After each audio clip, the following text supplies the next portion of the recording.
अस्सलाम वालेकुम एवरीवन। बेटी का रिश्ता करते हुए ना हमें बहुत सारी चीज़ों का ख्याल रखना पड़ता है, क्योंकि लड़के की स्मार्टनेस, उसकी सैलरी और उसका घर ही सब कुछ नहीं होता। कुछ चीज़ों की इन्वेस्टिगेशन पहले ही कर लेना, कुछ क्वेश्चन पहले ही कर लेना बहुत ज़रूरी होता है, नहीं तो सारी ज़िंदगी लड़की को ही ना खमियाजा भुगतना पड़ता है। और बाद में हम ये कहते हैं कि काश ये बात पहले पूछ ली होती, क्योंकि सच यही है कि शादी सिर्फ ना दो लोगों का रिश्ता नहीं होता। ये दो फैमिलीज़, दो आदतें, दो सोचें और दो लाइफ का ना आपस में मिलने का नाम होता है। और कभी कभी ना लड़का इतना शरीफ लग रहा होता है ना कि रिश्ता देखते वक्त ही आंटियां कह देती हैं ना कि बस भैया अब तो जल्दी कर लो, अभी निकाह पढ़ा दो, बस ये वक्त है कि अभी निकाह पढ़ा दो। लेकिन रियलिटी ये है कि क्यूट स्माइल और अच्छी शर्ट देकर शादी का डिसीजन नहीं होता।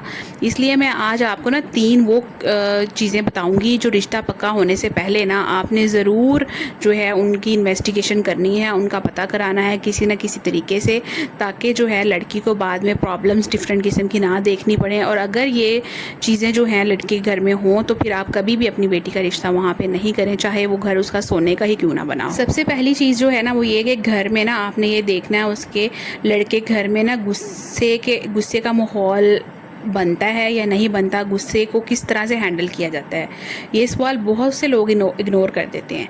सब सिर्फ ये देखते हैं कि लड़के की सैलरी कितनी है, घर कितना बड़ा है, गाड़ी कौन सी है, लेकिन कोई ये नहीं देखता कि घर में बात प्यार से होती है या चिल्लाकर।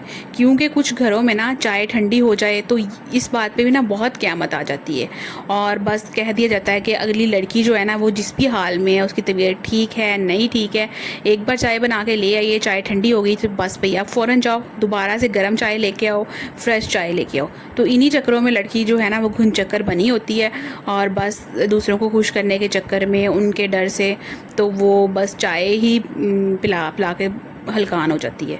और कुछ घरों में ना मतलब इन चीज़ों पे जो बड़े हैं ना वो भी नोटिस नहीं करते। वो कहते हैं कि हमारे घर के बच्चों की तो आदत ही है कि वो ठंडी चाय नहीं पीते। एक लड़की ने ना ये कहा कि रिश्ता देखने आए तो सब बहुत ना शरीफ लग रहे थे। शादी के बाद उन्हें पता चला कि घर में ना सबकी आवाज़ नेचुरली इतनी लाउड है ना कि जब सुबह वो उठते हैं और ये कहते हैं ना कि चाय लाओ, तो वो भी ऐसे बोलते हैं जैसे पुलिस की रेड हो गई हो। इसलिए रिश्ता देखने जाए ना तो सिर्फ फर्नीचर मत देखें, लोगों का लहजा भी देखें। ऑब्जर्व करें कि माँ बाप जो हैं लड़के के वो एक दूसरे से कैसे बात करते हैं। लड़का वेटर्स या छोटे लोगों से, अपने से जो नीचे दर्जे के लोग हैं उनसे कैसे बिहेव करता है। घर में इज्जत ज़्यादा है या ईगो ही ईगो है बस लोगों के पास। क्योंकि गुस्सा ना जो होता है ना वो टेम्परेरी होता है, लेकिन बदतमीज़ी जो होती है ना वो अक्सर लोगों की ना आदत बन जाती है, और वो जो आदत बन जाती है ना वो फिर डे बाय डे डेवलप होती है। और लड़के ने जैसा अपने घर का माहौल देखा होता है वो भी फिर उसी तरह की आदतें लेके ना बड़ा होता है। तो आप लोगों ने बड़ों को भी देखना है, लड़के को भी देखना है, और अगर आप डायरेक्टली नहीं तो इनडायरेक्टली किसी से पता करवा सकते हैं, इन्वेस्टिगेशन करवा सकते हैं कि घर का माहौल जो है वो किस तरह से लोग आपस में।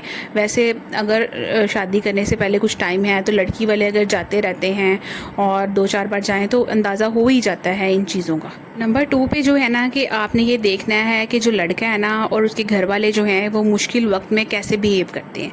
हर इंसान अच्छे वक्त में ना अच्छा लगता है, ओरिजिनल नेचर मुश्किल वक्त में समझ आती है।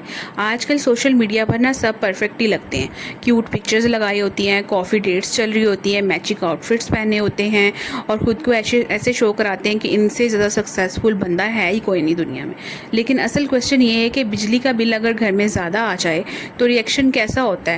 एक जो अंकल थे ना उन्होंने बताया कि बेटा जो हमने रिश्ता इसलिए पसंद किया है क्योंकि ना लड़का ना बहुत रोमांटिक था, और शादी के 6 महीने बाद जो पता चला कि रोमांटिक तो वो था, लेकिन जब गैस का बिल देख कर ना उसकी पोट्री जो है ना वो वहीं की वहीं जो है ना वो धरी रह जाती है। तो आपने सिर्फ ये नहीं करना कि लड़के की नेचर को देखना है, उसकी खुशमिजाजी को देखना है, बल्कि जो लाइफ के हर्डल्स हैं, लाइफ की सिचुएशंस हैं, उनको वो कैसे हैंडल करता है, इस चीज़ को भी बहुत आपने अच्छे तरीके से उसका जो है वो इन्वेस्टिगेशन करनी है। ज़िंदगी सिर्फ ना हनीमून पिक्चर्स का नाम नहीं होता।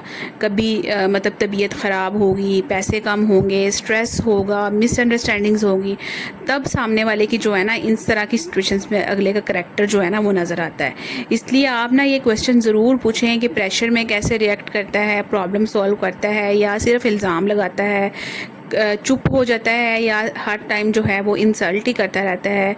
क्योंकि सुकून देने वाला इंसान जो होता है ना वो खूबसूरत इंसान से कहीं ज़्यादा कीमती होता है। तीसरी चीज़ या तीसरा क्वेश्चन ये है कि आपने ये देखना है कि क्या जो हम रिश्ता देख रहे हैं कि वो सिर्फ शादी तक अच्छा है या ज़िंदगी भर जो है वो साथ निभाने वाला है। ये जो क्वेश्चन है ना, ये आप दिल से पूछें। कभी कभी रिश्ता जो है ना वो देखने के वक्त जब आप देखते हैं तो आपको फैमिली अच्छी लगती है, सेटअप अच्छा लगता है, लोग भी एजुकेटेड लगते हैं, लेकिन दिल के अंदर ना हल्का सा डाउट होता है, और अक्सर वही डाउट जो होता है ना वो बाद में रियलिटी बन जाता है। अगर हर बात में ना ये सुनने को मिले कि हमारे घर में ऐसा ही होता है, मतलब लड़की को यही सुनने को मिले, चाहे वो गलत हो रहा है या सही हो रहा है, तो लड़की जो होती है ना वो बहुत ज़्यादा डिसहार्ट हो जाती है जब उसको हर टाइम यही बात सुनने को मिलती है। तो जब आपकी बेटी को या आपको पता चले कि उस घर में तो इस तरह का रिवाज है, इस तरह का सिस्टम है, तो आप समझ आएँ कि आपको ना एक्सेप्ट कम किया जाएगा, एडजस्ट आपको ना ज़्यादा करना पड़ेगा। शादी में सिर्फ ये इम्पोर्टेंट नहीं है कि कोई आपको पसंद करता है, इम्पोर्टेंट ये है क्या वो आपको समझता भी है, क्या आप अपनी बात कह सकती हैं, अपनी फैमिली की रिस्पेक्ट फील जो हैं वो करती हैं, और अपनी इंडिविजुअलिटी या अपनी जो चॉइसेस हैं वो सामने अगले के रख सकती हैं। क्योंकि सिर्फ शादी कर लेना कामयाबी नहीं होती, खुशी से निभाना असल कामयाबी होती है। और प्लीज़ सिर्फ लोगों के प्रेशर में आकर ना हाँ मत करें, वरना बाद में ना वही लोग कहते हैं हमने तो पहले ही कहा था, और बंदा जो है ना सोचता रह जाता है कि कब कहा था इन्होंने हमें, कब ये बात समझाई थी, बस इन्होंने तो हमें दफ़ा करने वाली बात की है। तो फ्रेंड्स, रिश्ता पक्का करने से पहले ना सिर्फ चाय का टेस्ट और सोफ़े का डिज़ाइन मत देखें, ये 3 चीज़ें ज़रूर देखें: गुस्से का माहौल, मुश्किल वक्त का बिहेवियर और लाइफ टाइम कंपैटिबिलिटी। क्योंकि अच्छी शादी नसीब से मिलती है, लेकिन सही जो डिसीजन होता है ना वो अक्ल से ही होता है। अगर आप एग्री करते हैं तो कमेंट में ज़रूर बताएं, आपके हिसाब से रिश्ता देखते वक्त सबसे इम्पॉर्टेंट चीज़ जो होती है ना वो क्या होती है। वीडियो पसंद आए तो वीडियो को लाइक करें, चैनल को सब्सक्राइब करें और दूसरे तक